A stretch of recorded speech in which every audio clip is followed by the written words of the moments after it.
Hello everybody, Mr. Brown here with a quick thought of the day. First, let me explain my shirt. I'm wearing a shirt that I'm really proud to because I'm a proud dad of a 49er and a Seahawk fan. Evan loves the Seahawks and Sophia likes 49ers, and I love both of them, so I'm a proud dad of both of them. Anyway, today as I was reading my Bible, and I'm going through the Bible in a year reading plan through Proclaim Ministries app. If you don't have the app, you can download it at proclaimministries.com/app or go to your local Google, Apple, whatever Play Store you use for your phone. But today's reading, I read a lot. They were reading, Jeremiah, some in Acts, but the Jeremiah passage really jumped out at me. It really stuck with me. And so today's thought of the day is this: real prayer. Real prayer. Like really being honest, being open with your prayer.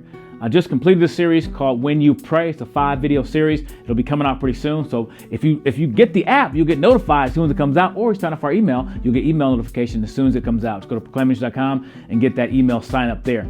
But when you pray, and real prayers, when you can just be honest and open with God, knowing that God knows everything, that God knows exactly what you're thinking, what you're feeling, all of it. And Jeremiah knew that. So Jeremiah chapter 18, God gives Jeremiah this illustration. He tells him to go to the potter's house, and he watched the potter begin to make this piece of clay or a pot or something, and it destroyed. It became marred, so he started over with it.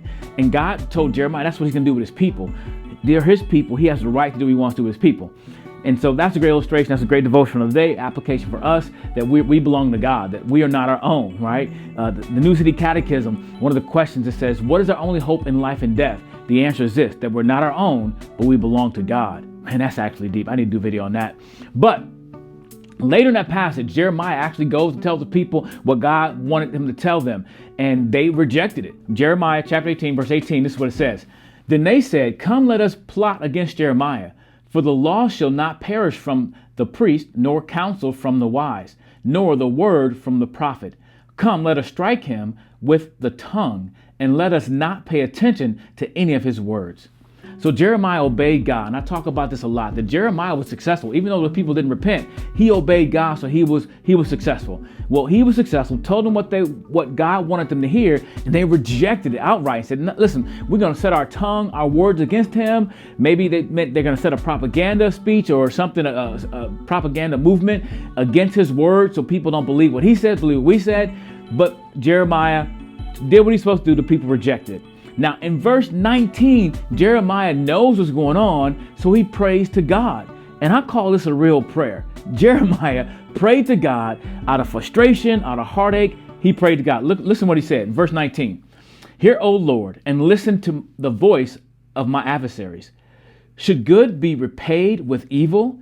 Yet they have dug a pit for my life. Remember how I stood before you to speak good for them and turn away your wrath from them. Therefore, deliver their children to famine. Give them over to the power of the sword. Let their wives become childless and widowed. May their men meet death by pestilence. Their youth be struck down by the sword in battle. May a cry be heard from their houses when you bring the plunder suddenly upon them. For they have dug a pit to take me and laid a snare for my feet. Yet you, O Lord, know all their plotting to kill me.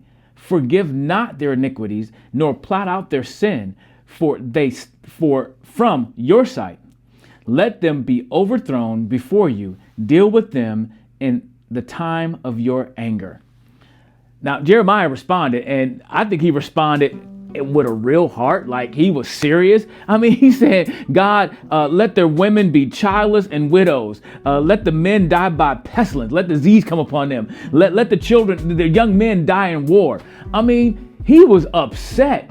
And I kind of think about this idea that I don't know if they were actually dug a pit. He told God, they dug a pit for my life, right? You see this all, God.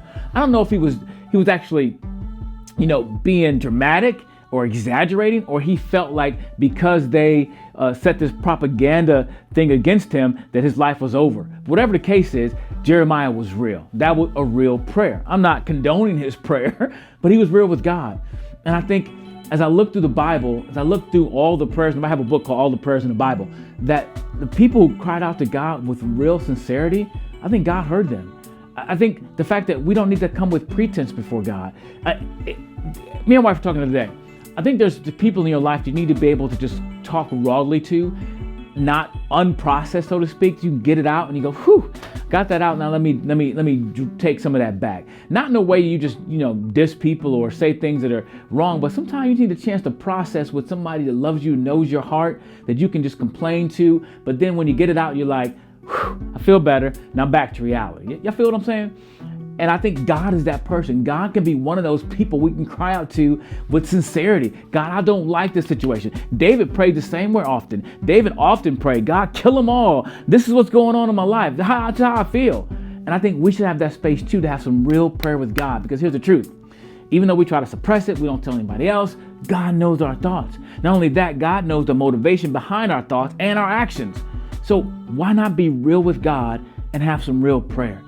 And I get it. Sometimes we feel like you never want to be unreverent or disreverent. What's the word opposite of reverent? You always want to be respectful and reverent to God. But God knows your heart. To cry out to him in the heart to say, God, I hate this. I want this to happen. I want this to happen. I want this to happen. And get it out before someone who knows your heart anyway. And someone you can trust with those thoughts. Because the problem with doing that with people around you, they may take it and use it some other way, or they may take it and paint that thought of your whole life to make you, they may think that this is how you are all the time, but God knows your real heart. So today's thought of the day is real prayer. And I want to encourage you, as I've been encouraged by reading Jeremiah's prayer, that I can be real with God and say, God, this is how I'm feeling. This is what I'm thinking. And even though as I say it, I know it's wrong, but coming bare open before God, because guess what? God can handle all your junk because he handles all the time anyway. God knows your heart. He knows your mind, and yet he still loves you. So I want to encourage you today. Real prayer. Come before God with a sincere heart. Bring your troubles, bring your frustrations, bring your anger, all of it. Bring it to God because he can handle it, because he is God and he wants your real prayer.